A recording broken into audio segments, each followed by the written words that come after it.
আসসালামু আলাইকুম। এরকম মজাদার মিষ্টি কুমড়া তৈরি করে দেখাবো। আমি প্রথমে একটা আস্ত মিষ্টি কুমড়া কেটে নিচ্ছি, এরকম ফালি করে নিচ্ছি।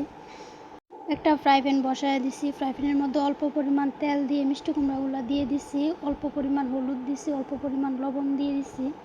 দিয়ে এরকমভাবে সবগুলা মিষ্টি কুমড়া ভেজে নিব।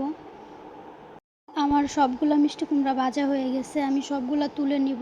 নিয়ে এখানে আমি আর এই ফ্রাই প্যানের মধ্যে কয়েকটা কাঁচামরিচ, কয়েকটা রসুন দিয়ে দিব আস্ত। আপনারা অবশ্যই শুকনো মরিচ দিবেন। আমার হাতের কাছে ছিল না শুকনো মরিচ, তাই কাঁচামরিচ দিছি। আমি অল্প কিছু পরিমাণ পেঁয়াজ দিয়ে দিছি। দিয়ে সবগুলো ভাজা হয়ে গেছে আমার। সবগুলো তুলে একটা প্লেটের মধ্যে নিয়ে নিছি। অল্প কিছু ধনিয়া পাতা কেটে নিছি। এখন ভর্তাটা মাখায় নিব। প্রথমে আমি অল্প পরিমাণ লবণ দিয়ে সবগুলো কষলায় আমি মাখায় নিছি। আর অল্প পরিমাণ একটু সরিষার তেল দিয়ে দিব। দিয়ে দেখুন আমার ভর্তাটা হয়ে গেছে। ভিডিওটা ভালো লাগলে আমার চ্যানেলটা সাবস্ক্রাইব করে দিবেন। আজকের ভিডিও এ পর্যন্তই। আল্লাহ হাফেজ।